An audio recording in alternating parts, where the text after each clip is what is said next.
얼마 전에 교육부로부터 교리 강좌 강의 의뢰를 받고서 늘 그러하듯 평소 제가 의아하게 생각해 왔던 것을 강의 주제로 삼았습니다.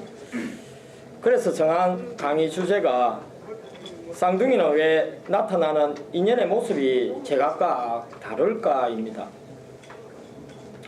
우리는 일상에서 일어나는 여러 현상에 대해서 과학적이고 객관적인 어떤 사고를 필요로 할 때 일정한 관찰 대상을 정해서 동일한 조건 속에서 여러 번의 실험을 거칩니다.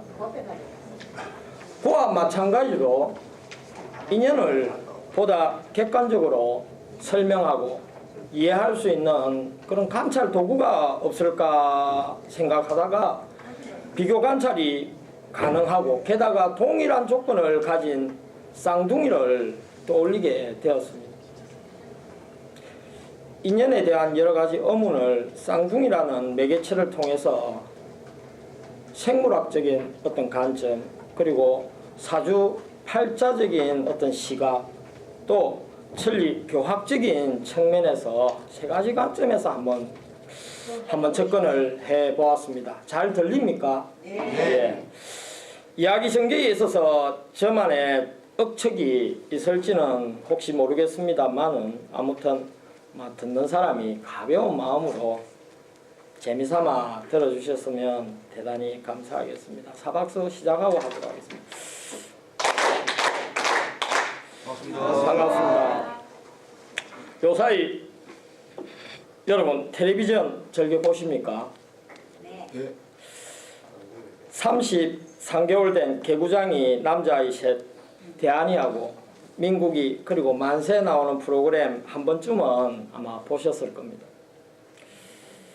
그런데 거기서 가장 제 관심을 끈 것은 삼둥이의 성격이 참으로 제각각이라는 점입니다. 첫째 대안이는 어젓하면서도 장난기가 좀 많습니다. 둘째 민국이는 애교가 되게 많습니다. 셋째 만세는 막내답게 아주 자유롭고 또 호기심이 참 많습니다. 물론 일란성 새 상둥이는 아니지만은 한날 한시에 똑같은 엄마시 아빠시로 수정이 되어 10개월 동안 똑같은 엄마 배 속에서 똑같은 거 들으면서 똑같은 거 또 먹으면서 20분 상관으로 태어난 아이라고는 도저히 믿기지 않을 정도로 성격이 제각각입니다. 이들 새 쌍둥이를 저는 DNA나 사주팔자 그리고 인연이라는 스펙트럼을 가지고 우리는 과연 그들 인생을 전부 설명할 수 있을까? 아무튼 쌍둥이인데도 인연의 모습은 왜 제각각 다르게 나타날까에 대해서 먼저 생물학적인 어떤 시각에서 한번 생각을 해보았습니다. 쌍둥이를 키우는 대부분의 부모들은 무슨 이유에서인지는 모르겠습니다만 갓난 아이 때부터 두 아이를 똑같이 보이게 하는데 퍽이나 공을 들입니다. 가뜩이나 똑같은데 게다가 입는 옷이나 교육법, 먹는 그런 음식까지도 대부분 동일하게 해서 키웁니다. 그러나 엄마의 기대와는 달리 쌍둥이도 사춘기에 접어들면서 얼굴만 같이, 그야말로 무늬만 같이 여느 아이들처럼 각각 다르게 행동을 합니다. 같은 여자 쌍둥이라 해서 모두 짧은 치마를 좋아하는 것도 아니고 자신감이나 간식거리에 대한 취향도 많이 달라집니다. 그러나 일란성 쌍둥이의 경우 유전자가 거의 일치해서인지 쌍둥이는 병치레도 같이 한다라는 말씀을 주위에서 어르신네께서 자주 그런 이야기를 합니다만 곰곰이 살펴보면 꼭 쌍둥이가 아니더라도 형제간에는 병치레를 시간을 두지만 대다수 같이 하는 경우를 종종 우리는 발견합니다. 특히 전염성 질병이나 음식을 내도 같이 먹기 때문에 식중독에 걸리더라도 쌍둥이라 아니더라도 형제간에는 같은 병을 같은 병치를 같이 할 수 있다라는 이야기입니다. 주거 공간이 똑같은 때도 마찬가지입니다. 아토피 3명의 정도 차이는 있지만 2명의 정도 차이는 있지만 형제간에 아토피를 같이 하는 경우도 왕왕 있다라는 겁니다. 꼭 쌍둥이라서 병치를 같이 한다라고는 조금 저로서는 이해하기가 굉장히 힘들다라는 겁니다. 30년간 쌍둥이만을 연구해온 킹스 칼리지 쌍둥이 연구소가 있습니다. 이 연구소의 연구 결과에 의하면 많은 사람들의 어떤 선입견이나 예상과는 달리 쌍둥이는 키나 몸무게 등에서 상당한 차이를 보였다고 합니다. 심지어 같은 질병으로 죽는 경우는 거의 없었다라고 합니다. 저희들이 알고 있는 그런 선입견이나 그런 거하고는 굉장히 간격이 차이가 많이 있다라는 걸 거진 쌍둥이를 30년간 연구한 연구소의 연구 결과다라는 겁니다. 이 같은 연구 결과는 유전자와 질병을 연구하는 학자들의 어떤 고정관념을 송두리째 바꾸어 놓습니다. 약 15년 전만 해도 대다수의 학자들은 선천적 질병 대다수는 어떤 유전자의 변이에 의해서 발생한다라는 확신을 갖고 있었습니다. 그래서 대표적인 질병으로 선천성 낭포성 섬유증, 혹시 모르시는 분들은 인터넷을 한번 찾아보시기 바랍니다. 물론 저는 요게 적어놨습니다. 어떠한 질환인지. 그리고 헌티든 무도병이라는 그야말로 이거는 얼마 전에 연속곡에 주제가 돼가지고 한번 나온 적이 있습니다만 그야말로 갑자기 춤을 막 추는 그런 질병입니다. 그 다음에 나머지 한 가지 루게릭병. 루게릭병은 잘 알고 계실 겁니다. 이런 병의 원인이 되는 유전자를 발견했다라는 보고서가 하루가 멀다 하고 막 쏟아졌습니다. 하지만 킹스 칼리지 쌍둥이 연구소에는 이런 연구의 90% 이상이 종이 쓰레기에 불과하다라는 증거를 제시하게 됩니다. 그들은 쌍둥이를 연구하면서 쌍둥이가 어떻게 같은가라는 기존의 접근 방식 대신에 쌍둥이는 무엇이 다른가에 연구 초점을 맞추었습니다. 쌍둥이 중 한쪽만이 질병에 걸리는 경우 그들의 유전자가 각각 어떻게 다른지를 면밀하게 연구를 했으며 서로 다른 연령대의 질환을 발병하는 이유에 대해서도 연구 추적을 계속했습니다. 그들의 이런 연구 결과에 따르면 같은 일란성 쌍둥이라 하더라도 두 사람이 같이 심장병에 걸릴 확률은 30% 이하다. 그리고 리우마티스 관절염에 걸릴 확률은 15% 이하다. 이게 보통 사람으로서는 가당치나 한 수치입니까? 굉장히 높은 수치입니다만 쌍둥이를 예로 들면 유전자가 거의 일치하기 때문에 우리가 흔히 알고 있는 그런 어떤 확률하고는 많은 차이가 있다라는 연구 대상 중에 17개월이 된 어느 쌍둥이가 있었습니다. 동생이 형보다 8cm나 더 크고 키로수가 4kg나 더 무거웠대. 거기에 선생님 뭐가 큰 차이가 있습니까? 아닙니다. 큰 차이가 있죠. 어린아이에 불과한 쌍둥이였습니다. 이들 쌍둥이가 갓 태어났을 때만 해도 의사들은 이들의 체중과 몸집의 차이가 나는 원인을 영양분하고 혈액 공급 부족이라고 생각을 했습니다. 하지만 나중에야 그 질병의 원인을 알았다. 질병이 뭐냐면 러셀 실버 증후군이라는 질병입니다. 성장 장애를 가져주는 그런 유전병의 일종이다라고 합니다.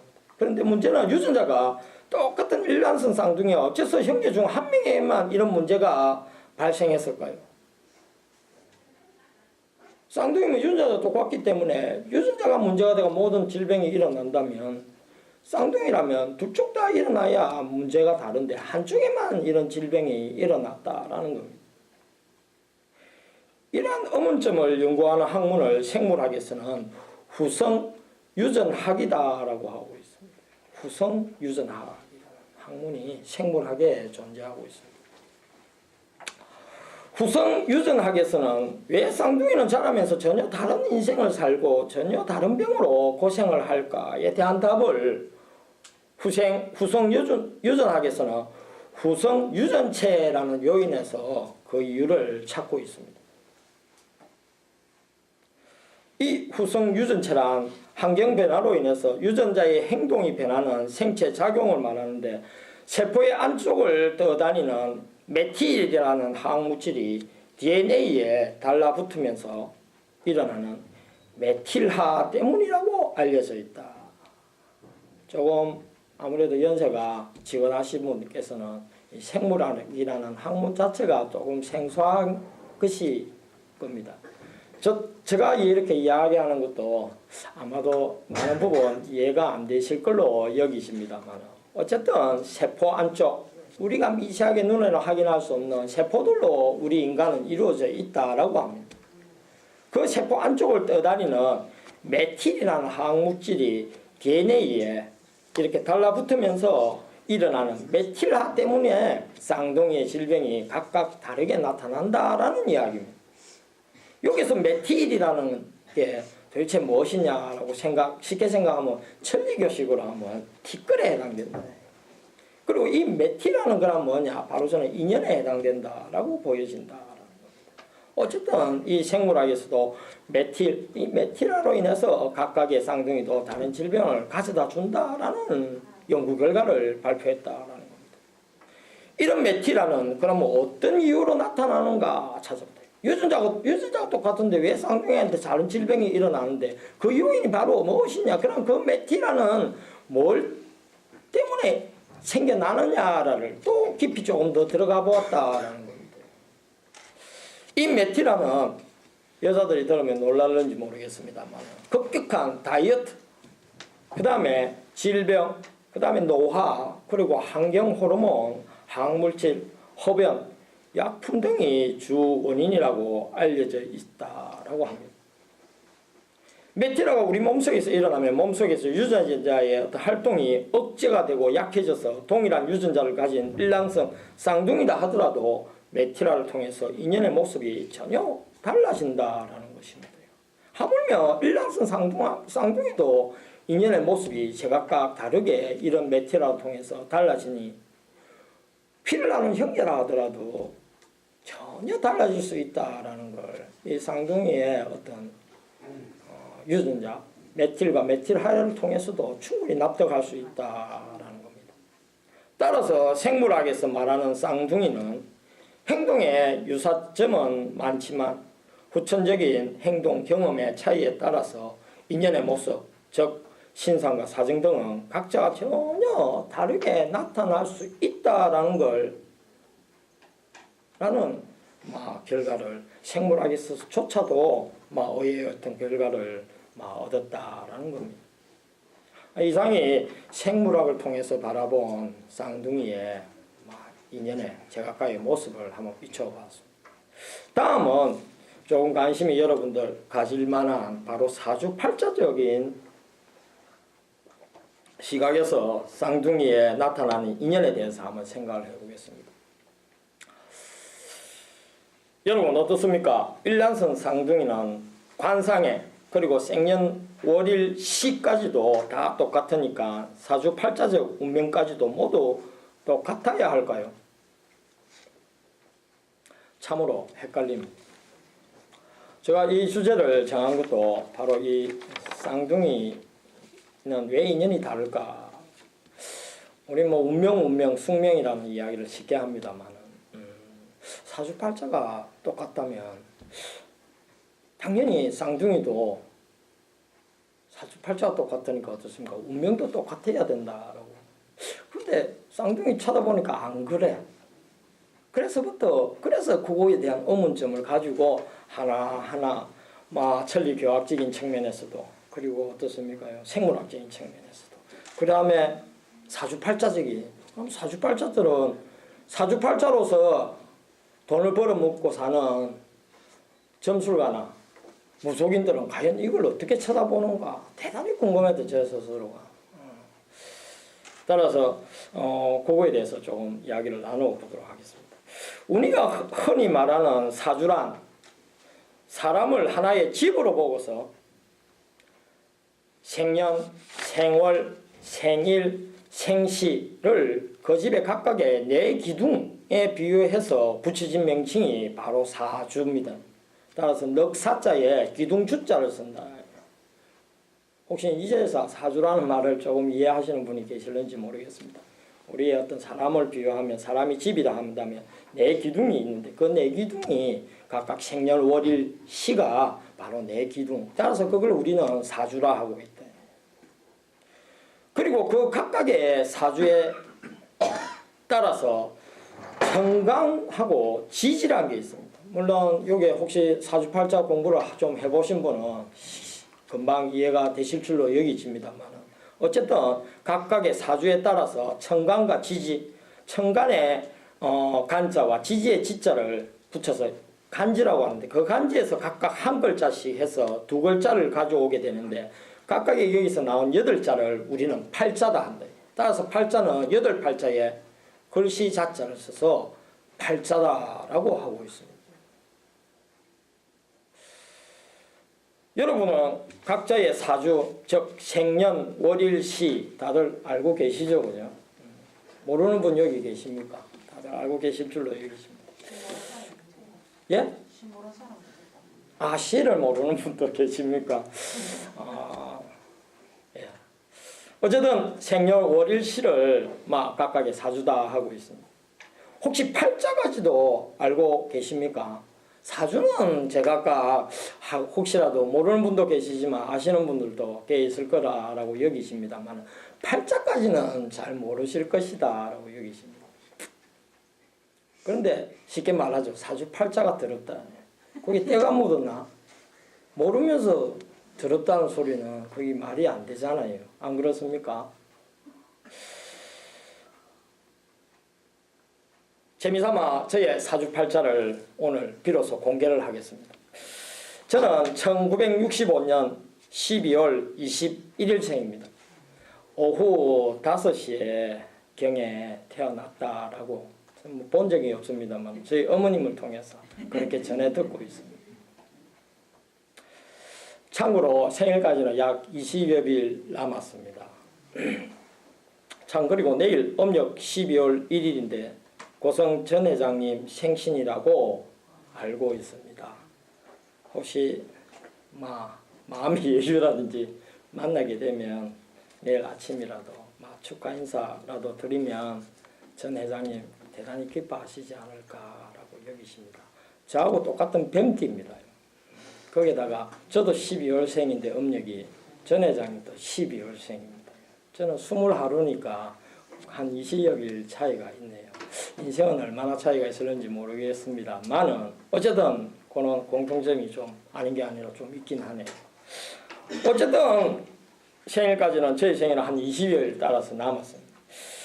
이를 팔자로 한번 풀었으면 저희의 팔자는 을사, 그 다음에 무자, 그 다음에 경자, 그 다음에 갑신 아니면 을류일 것이다 라고 여기십니다. 왜? 저희 어머님이 5시 경이다 했기 때문에 5시로부터 시간이 전혀 달라지거든요. 4시 50분도 아마도 5시 경이다 했을 거고 5시 10분도 5시 경이다 했었기 때문에 팔자 중에 제일 마지막에 나오는 시를 가지고 하는 팔자 갑신과 을류는 조금 제가 5시 경이다 해서 두 가지를 어느 게 맞는지는 몰라서 저 같은 경우는 두 가지를 지금 가지고 한번 공부를 하고 있습니다. 오늘 제가 나이가 이제 설치면 51가 됩니다만 나이 50에 무슨 사주팔자를 공부를 하는가 의아하게 생각하실 분 계시겠습니다만 제가 서산에서 3년간 단독 포교를 할 적에 긴긴 겨울밤 님은 먼 곳에 계시고 혼자서 독수 공방하는 게 하도 적적해서 사주팔자를 혼자서 공부를 한 적이 개인적으로 있습니다. 저희의 사주팔자에는 12운에 사자가 월주와 일주에 각각 들어있기 때문에 조실 부모할 팔자라서 아버님께서 일찍 출직을 했습니다. 여기 계신 여러분께서는 사주팔자를 얼마나 믿고 계십니까? 나는 사주팔자를 전혀 믿지 않는다라는 분 한번 손들어 봐 주십시오. 나는 사주팔자 전혀 안 믿는다라는 분 없습니까? 그러면 나는 사주팔자를 조금은 믿는 편이다라는 분 손 들어봐 주십시오. 예, 손 내리십시오. 예, 감사합니다. 믿는 분들도 있고 믿지 않는 분들도 있고 에라 나는 모르겠다. 팔 올리는 것도 귀찮다 하시는 분들도 몇몇은 계신 듯 여기십니다. 이참에 좀 기지개 좀 할까요?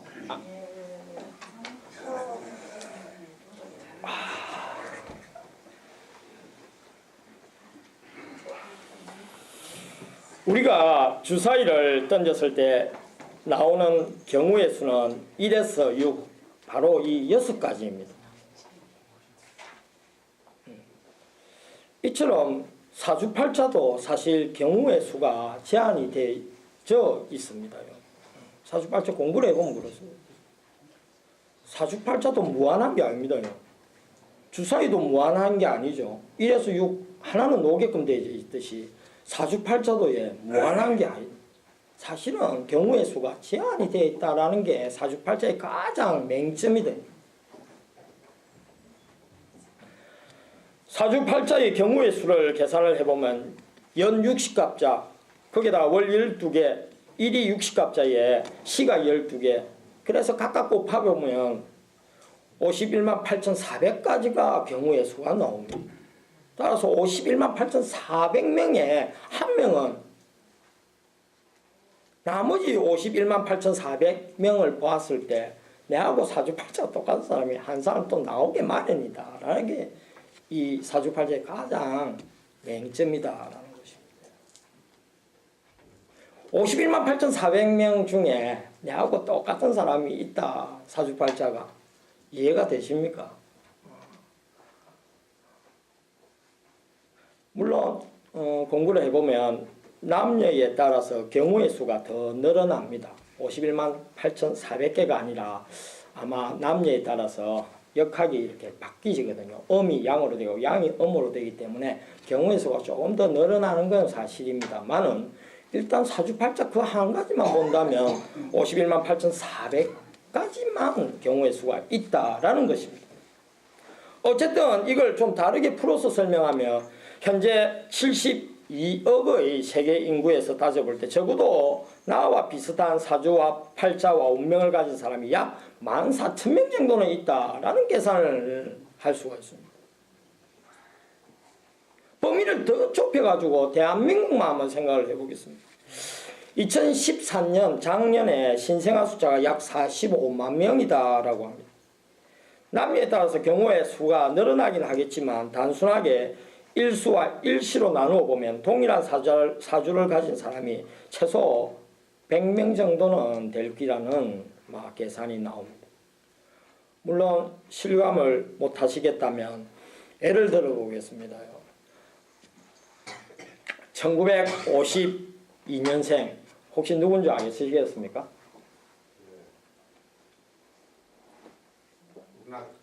예, 맞습니다요. 역시 예, 딱 맞췄습니다. 1952년생 바로 박근혜 대통령입니다. 무슨 띠입니까? 용띠. 예, 미아소장 용띠거든요.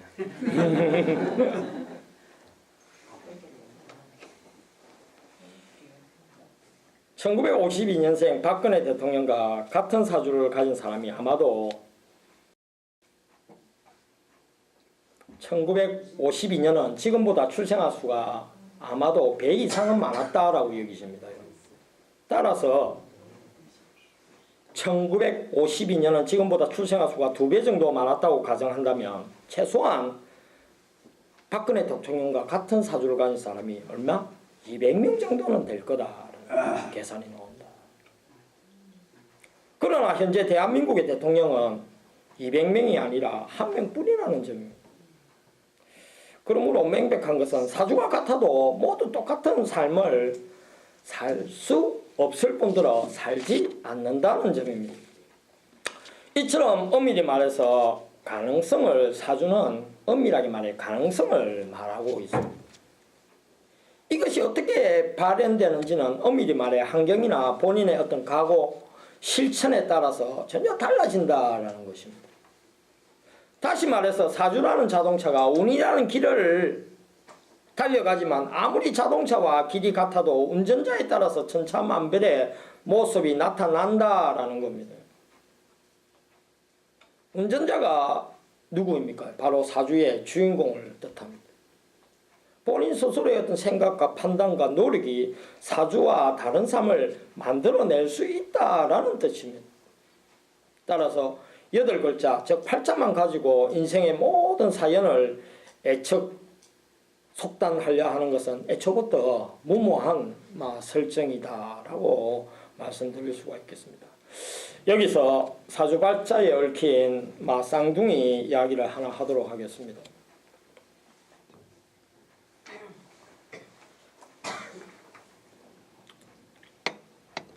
중국 당나라 때 배휴라는 유명한 영의정이 한 분 계십니다. 있었습니다. 이 배휴라는 사람은 임금을 4명이나 모실 정도로 꽤 훌륭한 정성이었다라고 알려져 있습니다. 이 배휴라는 사람은 사실 쌍둥이였습니다. 그것도 기형아로 태어났다. 어떻게 기형아로, 어떤 기형아로 태어났냐니까 등이 살짝 붙은 기형아로 태어났다라고 합니다. 당나라 시대니까요.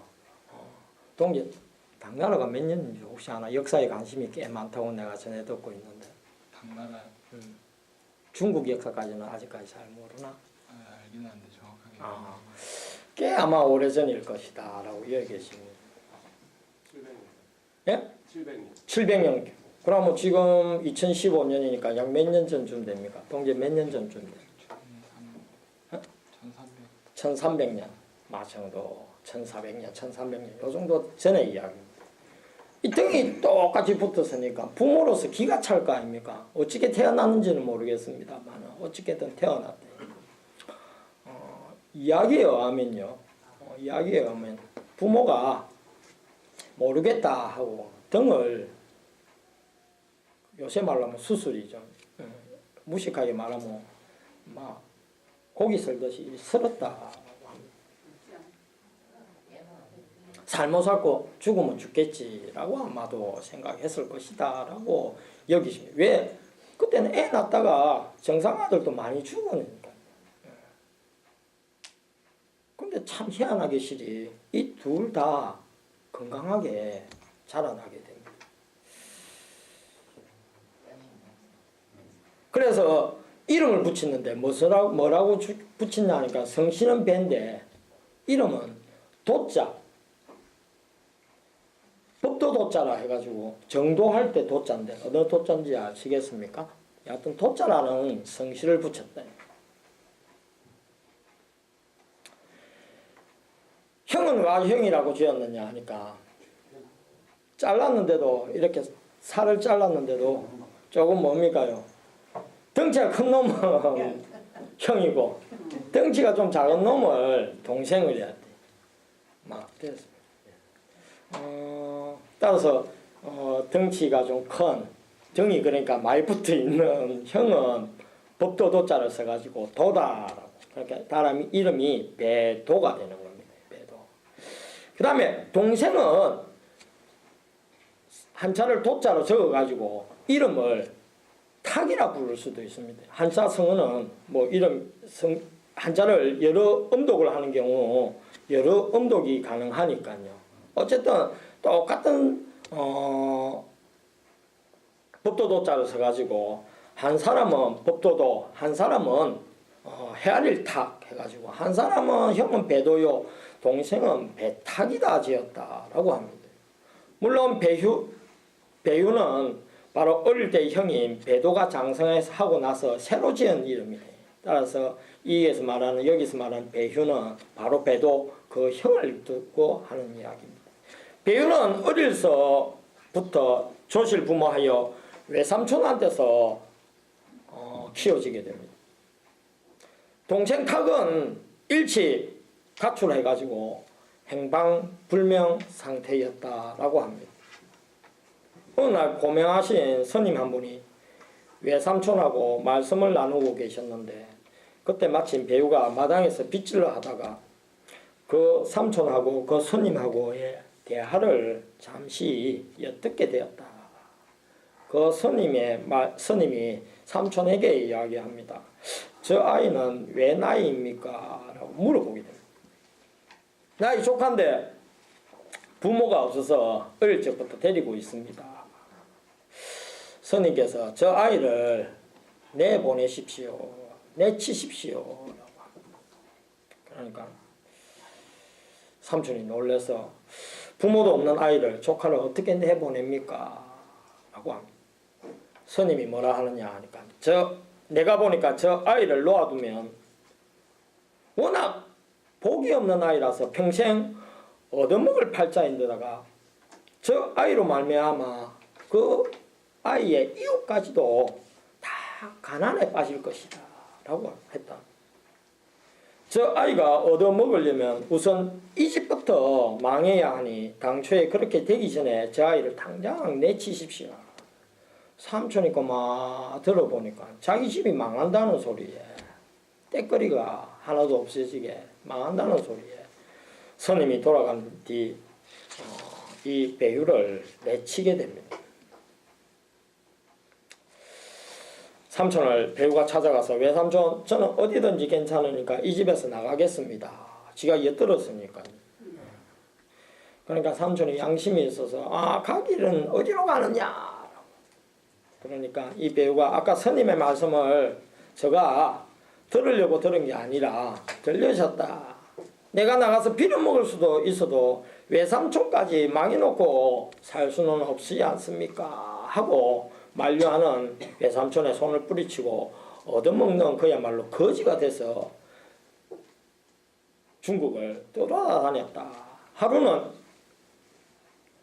이 배우가 길에서 아주 진귀한 보배를 하나 떨어져 있는 걸 발견하게 됩니다. 보물이겠죠. 그 보물 이름이 뭐냐니까 부인삼대라는 아주 귀중한 석이었다라고 말하고 있습니다. 얼만큼의 값어치가 있는지는 모르지만 한눈에 봐도 보물인지 쉽게 알 수 있을 만큼의 아주 귀중하고 색다른 보물이 길에 떨어져 있었다라고 합니다. 보통의 사람이라면 구글에서 얻어먹는 처지에 남이 볼서라 얼른 주워다가 팔아먹든지 했을 텐데 이 배우라는 사람은 임자를 찾아주려고 보배 임자가 오기를 그 자리에서 기다리고 있었다라고 합니다. 사실 이 보배는 어느 어머니가 3대 독자인 자기 아들이 죽을 죄를 짓고서 감옥에 있자 아들의 명을 구하려고 가산을 모두 팔아서 어렵게 구해온 이 보물을 뇌물로 바쳐서 3대 독자의 명과 바꾸려는 참으로 애절한 사연이 있는 그런 보배 물건이었다라고 합니다. 이 어머니가 나중에서야 길에 그걸 떨어뜨린 것을 눈치채고서 이 어머니께서는 돌아왔던 길을 거슬러 찾아 올라가다가 웬거지가 길에서 서성이고 있자 혹시 보물이 본 적이 없느냐고 물어보게 되고 이 빌어먹는 처지에 보물을 지켜주고 할 여유가 없을 텐데도 그것을 지켜주기까지 한 배유의 마음에 감격을 하여 조금의 치아를 하고 보배를 가지고 와서 그 3대 독자를 살렸다라고 합니다. 그 뒤 우연한 기회에 다시 그 스님을 길에서 배유는 마주치게 됩니다. 이 스님이 이 배유를 보자마자 하는 말이 에야 내가 이 나라에 크나큰 정승이 되겠구나.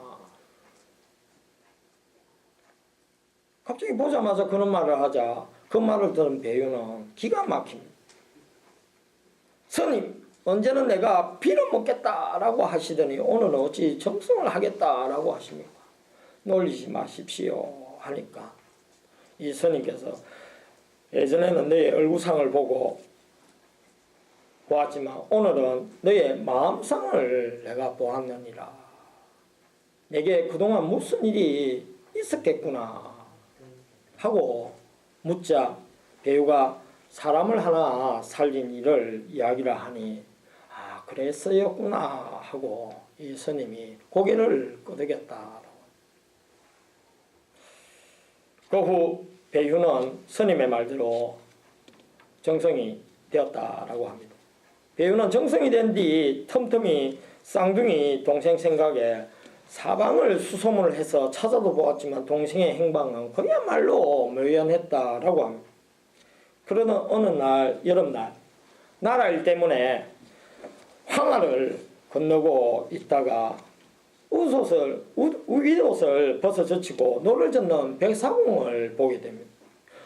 그 백사공의 등짝을 보니까 자신과 똑같은 흉터를 가진 점을 이상히 여겨서 자세히 백사공 얼굴을 보니까 자신의 동생이었다라고 합니다. 배우가 자네는 내 동생 배탁이 아닌가. 동생 배탁이는 아주 조용하게 배탁은 먼저 형을 알아보았다라고 합니다. 동생이 네 그렇습니다. 너는 내가 정성이 되었다라는 걸 그때 모르고 있었느냐라고 물어봅니다. 알기는 벌써부터 알고 있었습니다. 그럼 왜 찾아오지 않았느냐고 여쭈게 됩니다. 형님이야 형님 복에 정성이 되어서 잘 먹고 잘 지내고 있을 테고 나 또한 잘 지내고 있습니다. 저는 배를 하나 구해가지고 여기서 저기로 건너지 못하는 사람들을 도와주고 있듯이 형님 또한 나라에 큰 정성이 되어서 어려운 여러 사람을 구해주고 있으니까 나와 인연적으로 크게 다를 바가 없지 않습니까? 하면서 형이 굳고 자기랑 같이 하자라고 해도 끝내 따라 나서지 않고서 평생을 조용히 살았다라고 합니다. 배유 쌍둥이 형제 이야기는 여기서 끝이 납니다만은 배유를 보고 굶어 죽을 팔자라고 했다가 나중에는 정성이 될 팔자라고 했던 그 스님께서 배유와 헤어지면서 말합니다. 뭐라고 하느냐 하니까 관상을 보는 것은 조금만 공부하면 참 쉬운 일이네. 그러나 턱걸만치도 차이가 나지 않게 운명을 말한다는 것은 참으로 어렵다네. 왜냐하면 명이란 것은 하늘에 있지만 얼굴의 상은 사람에게 바로 달려있기 때문이라네. 마음에서 생긴 것은 사주팔자가 아니라 얼굴에 나타나며 또 이것이 바로 하와 복을 불러오는 가장 큰 원인이 된단다. 복은 제약 때문에 사라질 수도 있고 제약도 공덕으로 상쇄가 될 수 있다라는 말씀을 이 스님이 이 배유한테 하고서 떠나갔다라고 합니다. 흔히들 사주가 환경에 따라서 변하는 간상만 못하고 좋은 관상은 복 있는 사람만 못하며 아무리 복 있는 사람일지라도 덕 있는 사람만 못하다라는 말이 있습니다. 사주팔자라는 도구로 쌍둥이의 제각각의 인연을 생각해 보았을 때 쌍둥이는 인연에 있어서는 유사점이 많을지 모르겠습니다만 행동의 차이에 따라서 인연의 모습은 전혀 달라질 수 있다라는 게 인연을 사주팔자의 관점 시각에서 공부한 결론이다 말씀드릴 수 있겠습니다. 다음은 천리 교학적인 어떤 관점에서 인연에 대해서 잠시 살펴보도록 하겠습니다. 이야기 어렵습니까? 그렇게 어렵지는 않지요. 제가 바보기 때문에 어려운 이야기는 안 하려고 무척 애를 썼습니다만 혹시라도 모르는 게 있다든지 이해가 안 되는 부분이 있으면 나중에 아마 질문 시간이 있을 테니까 물어봐 주시면 대단히 고맙겠습니다. 여기 계신 분 중에서 이 길에서 절개 말하는 티끌과 인연 어떻게 다른지 혹시 설명하실 수 있는 분 혹시 계십니까? 티끌하고 인연, 티끌이란 말하고 인연이 이렇게 다르다라고 분명하게 설명할 수 있는 분 혹시 계십니까? 아무라도 관계없습니다. 틀려도 관계없습니다. 맞으면 더 좋겠지만 혹시 설명할 수 있는 분 있으세요? 도승소장님 어떻습니까? 티끌은 순간순간 쌓아지는 거고 인연은 그게 질이 나가지고 그 길이 난 게 아닐까요? 예, 설명 대단히 감사합니다. 친필 제1호 53수 모든 사람들에게 악이란 없는 것이지만 다만 조금 티끌이 묻었을 뿐이다. 그리고 친필 제3호 52수 세상 사람들의 가슴속을 맑히는 이 청소 신이 빗자루에 단단히 두고 보라 에서처럼 방에 쌓인 먼지를 우리는 빗자루를 들고서 깨끗이 청소를 하듯이 마음의 티끌도 어버이 신님이라는 빗자루를 들고서 청소하면 깨끗해진다 라고 이 길에서는 가르치고 있습니다.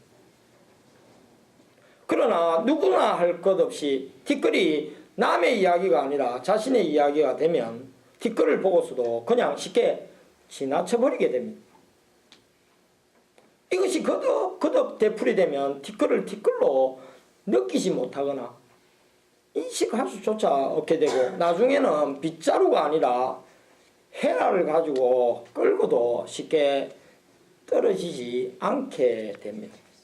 결국 오랜 과거생부터 마음에 찰싹 달라붙어 있던 이 얼룩이 금생에서 사람, 때로는 때로는 장소에 맞추어서 길흉사로 어버이 신님께서 나타내 보여주시는데 바로 이것을 이 길에서는 인연이다 하고 있습니다.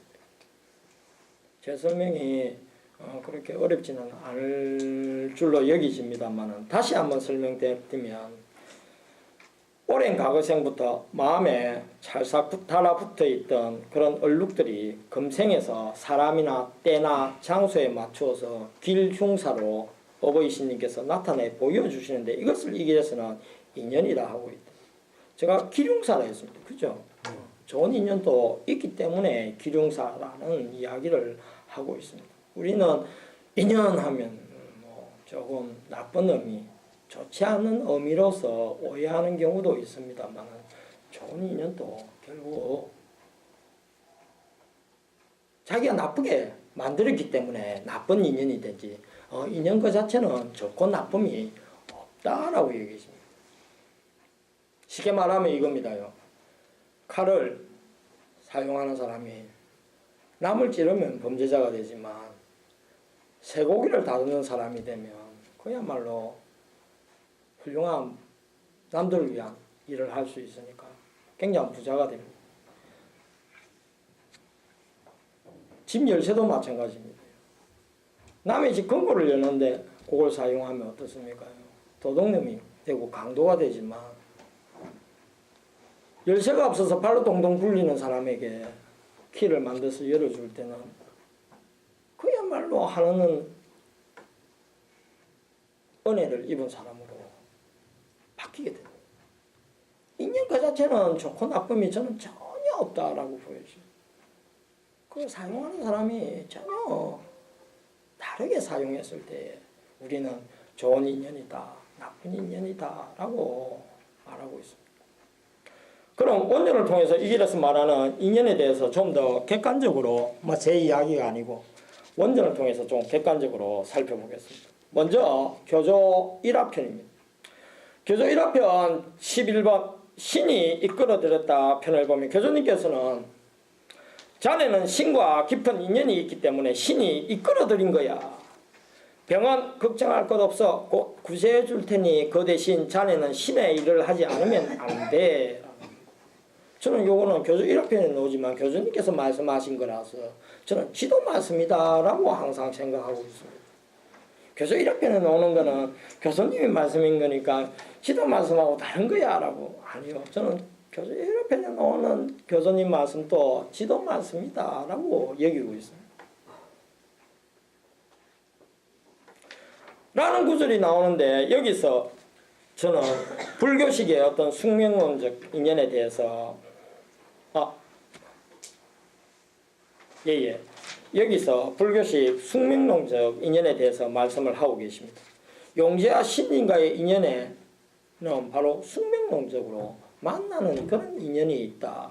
따라서 신과 인연이 있기 때문에 신이 병을 가해서라도 그 사람이 저절로 찾아오게끔 만들었다. 따라서 인연은 바로 숙명론적 인연이다. 용제와 신인과의 관계는 바로 숙명론적 그런 어떤 인연에 비할 수가 있다라는 겁니다. 부부의 인연도 이 숙명론적 인연에 저는 가깝다라고 생각합니다. 저희 마누라는 그렇게 생각 안 할지 모르겠습니다. 마는 저는 그렇게 생각하고 있습니다. 좀 잘 봐줘요. 예. 그리고 교조 1화편 91대에서 2대로 편과 172번 전생 인연의 참여편에도 이야기가 나옵니다. 교수님의 말씀 한번 읽어보겠습니다. 아이의 손버릇이 나쁨으로 그 부모가 교수님께 여쭈었더니 교수님께서 말씀하십니다. 그것은 전생의 인연이야. 이 아이가 한 것이 아니야. 부모가 전생에 한 짓이야. 그리고 신님께서는 말이야, 때로는 부모에게 인연을 나타내어 자식이 그것을 보고 따라오기를 신은 기다리고 있대. 부모를 통해서 보여줄 때도 있고 자식을 통해서 보여줄 때도 있다. 인연에 대한 이야기입니다. 그래서 1대에서 2대, 2대에서 3대로 네가 깊어지는 거야. 네가 깊어져서 영원한 네가 되는 거야. 네가 이어짐으로써 악인연의 사람이라도 백인연으로 되는 거야 라는 구절이 나옵니다. 여기서는 전생인연과 바로 참회적인 어떤 인연, 참회인연에 대해서 가르치고 있습니다.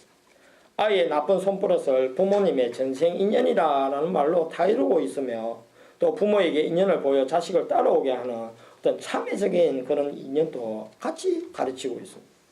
이로써 우리는 자녀 나이 15세 이전의 인연들은 부모의 전생인연, 집안의 인연에서 기한다라는 사실을 이 일화편을 통해서 잠시 엿볼 수가 있습니다.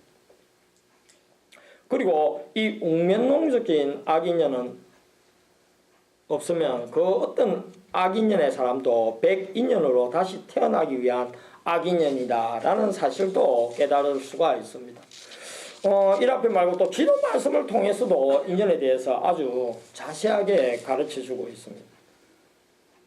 그 어떤 원전보다도 이 지도 말씀을 읽어보면 인연에 대해서 쉽게 이해할 수 있게끔 잘 가르치고 계신다. 한번 인연에 관련된 지도 말씀을 한번 읽어보도록 하겠습니다. 세상에는 어떠한 인연도 있다. 좋은 인연도 있고 나쁜 인연도 있다. 연을 시는 제가 생략하도록 하겠습니다. 그리고 인연이란 마음의 길이다 한다. 그리고 또 멋대로의 길 지남으로 인연이라 한다. 무엇이든 모두 인연끼리라 한다. 부모 자식의 인연의 리를 분간해 들어라. 좋은 자식을 갖는 것도 나쁜 자식을 갖는 것도 인연. 이거 잘 분간해 듣지 않으면 안 돼. 라고 말씀해 주셨습니다. 또 하지 않으려 생각해도 되어온다. 하려고 생각해도 안 되는 것이 바로 인연이다. 저는 요거에 참 한없이 공감합니다. 하지 않으려 생각해도 되어오는 게 인연이네. 하려고 애를 써도 안 되는 것이 바로 인연이다.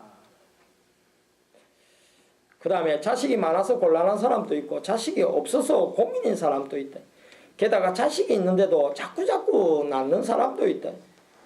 이 모두가 전생 인연이다. 인연이다 해도 잘 모르겠지. 이 세상은 모두 거울. 인간은 모두 몇 번이나 환생을 거듭하더라도 마음 그대로 몸에 비치고 있으므로 잘 분간해라. 고생에 고생, 부자유에 더한 부자유도 있다. 부부 사이도 인연이다 라고 말씀해 주고 있습니다. 그 다음에 마지막에 지도 말씀 금은의 힘으로 안 되는 것이 인연이다 라고 마지막 제가 좋아하는 인연에 대한 지도 말씀을 한번 쭉 묶어서 한번 읽어보았습니다. 지도 말씀에서도 인연에 대해서 그 어떤 원조보다 자세하게 사실 가르치고 있습니다.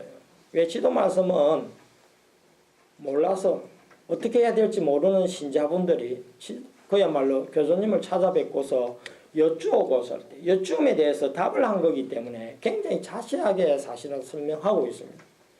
따라서 여러분 여러 가지 기중사를 당했을 때 시도 말씀을 쭉 읽어보면 많은 위안감 그리고 내가 가야 될 길에 대한 당연한 이정표를 저는 보여주실 때가 왕왕 있었습니다. 여러분도 지도 말씀 항상 가까이 두어서 한 번씩 쭉 물론 완역은 안 되어 있습니다. 완역이란 말 아시죠? 그지? 지도 말씀은요. 지도 말씀 연구라는 그 두 분이 지도 말씀의 전부냐? 아닙니다. 명칭이 니들 받으면 본부로부터 선물로 받게 되는데 지도 말씀을 선물로 받았습니다. 이만큼 두께 이 정도의 높이를 가진 양장본 근 10건 정도를 받습니다. 제가 정확히는 모르겠습니다만 건수를 셀 수는 없습니다만 어마어마한 양을 자랑하는 지도 말씀입니다. 그걸 다 완역을 하려면 그야말로 한 사람이 그게 그야말로 자기의 전 인생을 걸고 해야 됩니다만은 아직까지 대한민국에는 그런 사람이 없다고 그렇게 알려져 있습니다. 혹시 관심이 있는 분들은 자녀분들 일본말 좀 배우게끔 해갖고 그냥 방 안에서 그것만 계속 파도로 해보는 것도 나쁘지 않다라고 얘기했습니다. 또 친필에서도 1호 62수 이 세상에는 악한 것 섞여 있으므로 인연을 쌓아서는 안 되는 거야.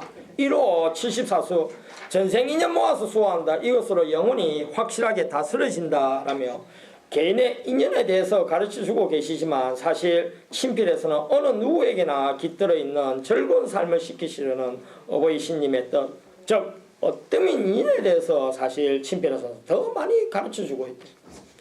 혹시 여러분 개인의 인연, 그 다음에 어떠한 인연 혹시 분간할 수 있는 사람이 있습니까?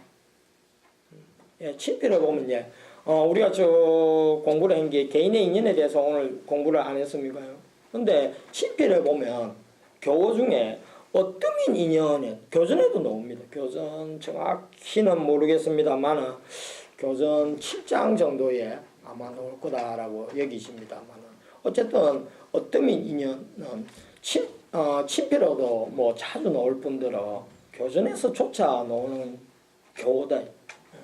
우리가 알고 있는 어떠한 인연, 혹시 어떠한 인연 잘 아시는 분 있는지 모르겠습니다만 어쨌든 어떠한 인연도 오늘 제가 잠시 말씀드렸습니다. 어느 누구에나 깃들어져 있는 즐거운 삶을 시키시는 어버이 신님의 바로 뜻, 의도가 바로 어떠한 인연이다 라고 교전에서는 가르치고 있습니다. 그리고 신학과 제2장의 6에 보면 인연에 대해서 설명하고 있습니다. 신학과에는 인연이라는 단어는 사실 나오지 않습니다만 이 신학과 제2장에 나오는 5과 6 아무라도 따라오게 되면 애군의 뿌리를 끊어 어려움을 도와주면 질병의 뿌리 끊으리에 이 뿌리가 바로 인연을 뜻한다라고 저는 알고 있고 그렇게 배웠습니다.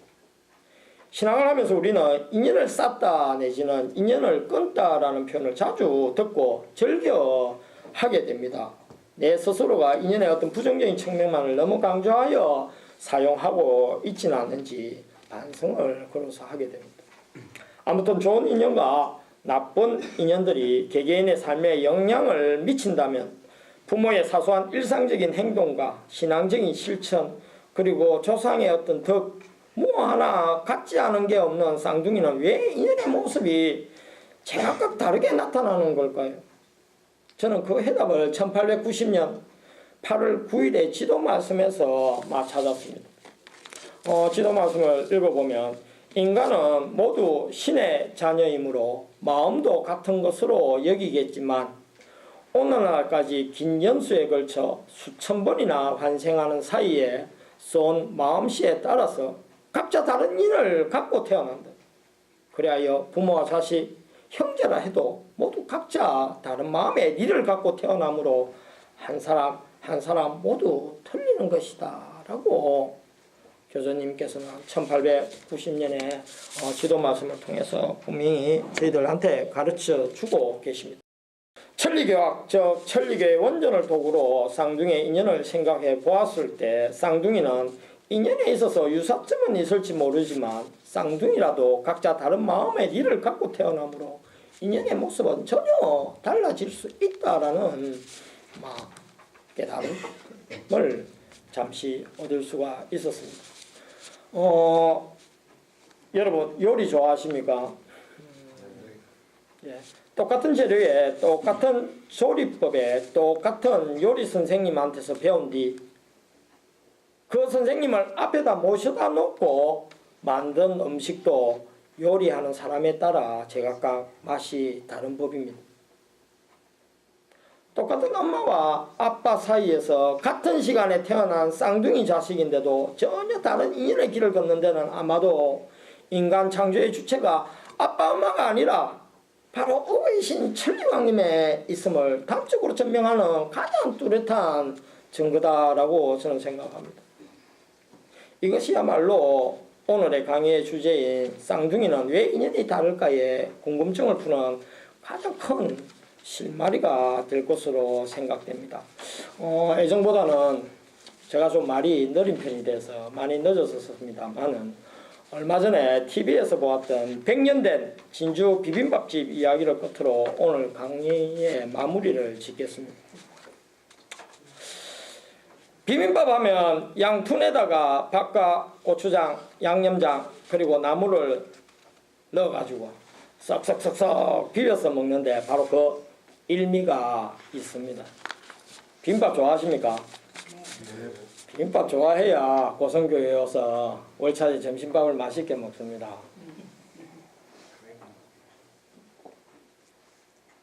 고성교회 비빔밥 참 맛있습니다. 그죠? 예, 맛있습니다. 비빔밥에 뭐 특별한 비법이 있겠나 하겠지만 모든 요리가 그러하지만 비빔밥의 맛은 사실 여러 가지 나물이나 고명에 있습니까? 여러분 어떻습니까? 비빔밥 좋아하시는 분 한번 물어봅시다. 비빔밥에 올라가는 나물이나 고명에 그 비빔밥에 맛이 있습니까? 아니요. 주죠. 예. 내 진양 회장님 사모님이 제일 마음에 드네요. 예. 저하고 맛이 비슷한 사람이 겁니다. 같은 띠 아닙니까? 같은 띠입니다. 어찌 알았습니까? 그래서 구만 사모가 진양 사모 제일 싫어합니다.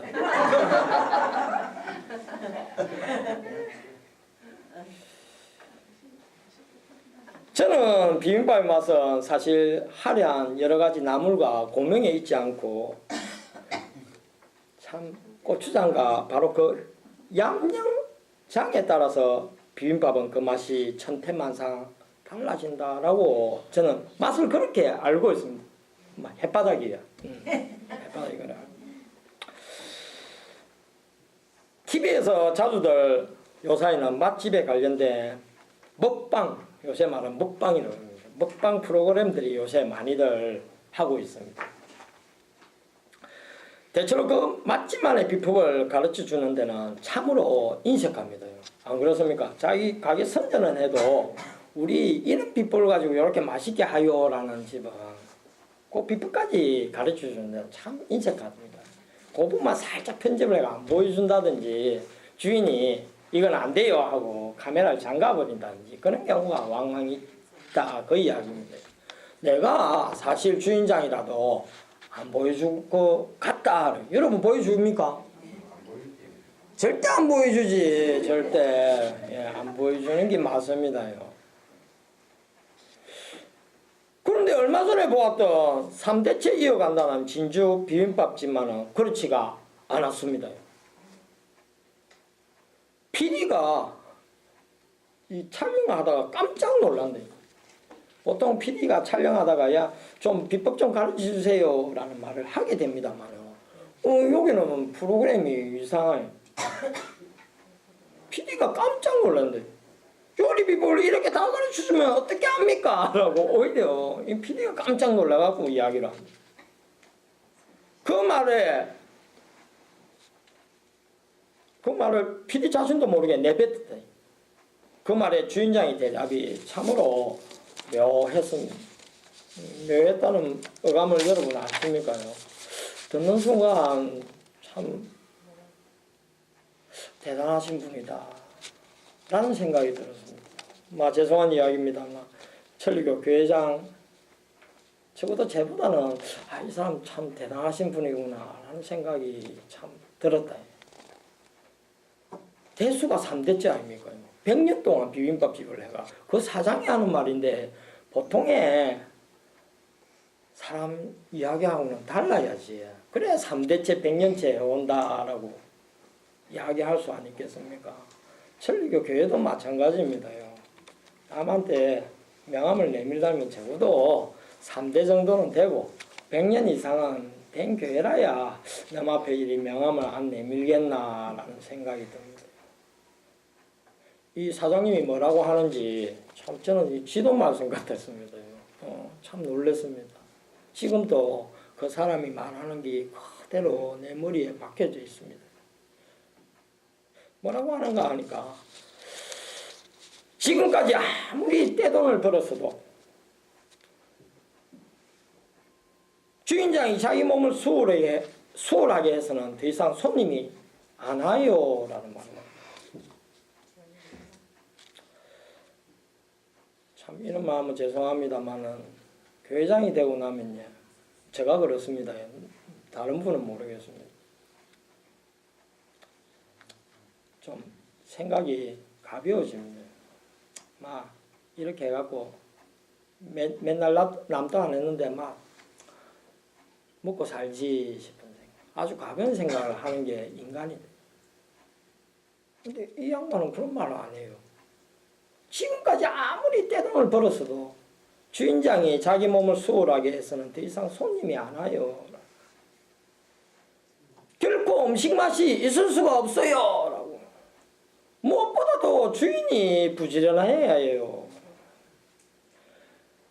간혹 손님 중에 집에 가서 조리법을 똑같이 해서 먹어봤는데도 감히 맛집의 흉내를 내지 못하겠다라고 하는 게 바로 이 때문입니다. 라고 이야기합니다. 곡식도 농부의 발걸음 소리를 듣고 자란다라고 하지 않습니까? 제가 구만 시골에서 지금 4년간 살아본 예전에는 몰랐습니다요. 순 거짓말이라 했는데 4년 살아본 결과 이 말이 그야말로 실감이 됩니다. 실감이. 뼛속 깊이 몸속 깊이 실감이 된다. 요리 또한 마찬가지다라고 이 사장님이 이야기합니다. 바로 주인의 부지런함, 바로 요리에 드는 바로 그 정성이 요리 맛을 좌지우지한다라고 생각한다. 그리고 제가 비빔밥집을 하는 이유는 사실 내가 먹고 살기 위해 하는 것도 있겠습니다만 참 이 사람이 요 이야기에 제가 마음이 뭔가 짠했습니다요. 참 대단하다. 제가 비빔밥집을 하는 이유는 사실 내가 먹고 살기 위해 하는 것도 있겠지만 요 뒤가 중요합니다. 뭐라는가? 보다 많은 사람에게 이 맛있는 비빔밥을 드시게 하고 싶다라는 그 마음이 훨씬 더 큽니다. 이유가 바로 진정 그게 있다면 비빔밥의 비법을 더욱 많은 사람에게 바르게 알려야 된다. 보다 많은 사람들에게 맛있는 비빔밥을 드시게 해야지 부자가 되겠다고 오히려 그 비법을 제 스스로가 숨겼어야 하겠습니까? 라는 게 그 주인장의 대답입니다. 내가 듣는 순간 박수를 쳤습니다. 참 우리 젊은 사람 뭐 듣는지 모르겠는데 저만 본다면 참 머리도 큽니다만은 참 이걸로 신앙을 잘 합니다요. 머리로서. 우리 가분수 이야기합니다만.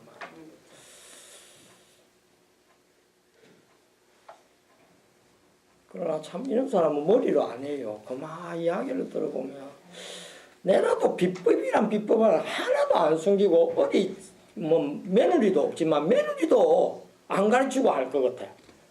근데 뭐 카메라를 대니까 그게 온 방네 눈 달린 사람은 다 알 긴데 그걸 이야기로 하는 게 저로서는 도저히 그 사람의 그 높은 생각을 따라잡을 수가 없어요. 참 내가 비참하게 느껴요 순간. 그러면서 비빔밥에 들어가는 고추장 하며 양념장 만드는 거 그리고 밥 짓는 것도 달랐습니다요. 밥 짓는 데까지 어느 거 하나 숨김없이 어떻게 만들어지는지를 어떻게 만드는지를 정말이지 상세하게 가르쳐 주셨습니다. 혹시라도 관심이 있는 분은 오늘 제가 적어오지는 않았습니다만 혹시라도 관심이 있으신 분은 저에게 물어보시면 다음에 한번 가르쳐 드리도록 하겠습니다. 아마 그렇게 만들면 진짜 맛있을 것 같아요. 밥 하나만 놔두고 보면요 사골로 끓입니다. 밥을 사골로 밥을 그 밥이 맛있을 수밖에 없어요. 그 비빔밥은 절대 맛이 없으면 거짓말이라고. 사골로 밥을 끓인다니까요.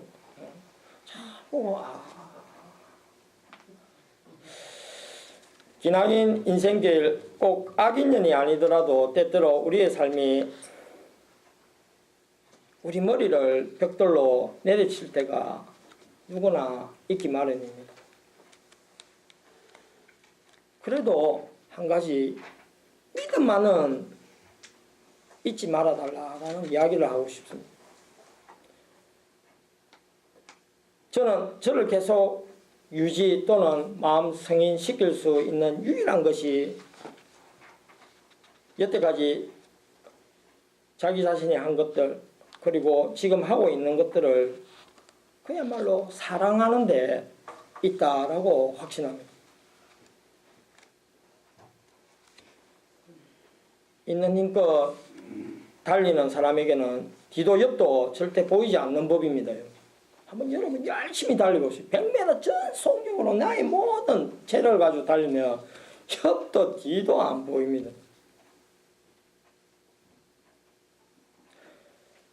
불평과 부족은 결코 천천히 달리는 자에게만 저는 보인다라고 생각합니다. 휘발유가 많이 싸졌다고 합니다요. 우리 모두 천리교라는 그런 주요소에서 인류 모두에게 공통으로 깃들어 있는 그 어떠민 인연을 마음가득 넣어가지고 교정목은 50년을 목표로 그야말로 불 아래 요랑 소리 나도록 힘차게 한번 달려봅시다. 이상으로 쌍둥이는 왜 인연이 다를까에 대한 강의를 부족하지만은 대충 마치도록 하겠습니다. 조용히 감사하게 한 두 분 정도 조시는 분이 계셨습니다만 그 외 분들은 아주 말똥말똥한 눈으로 저희 강의를 들어주셔서 대단히 감사합니다. 예, 손 모아보겠습니다. 감사합니다.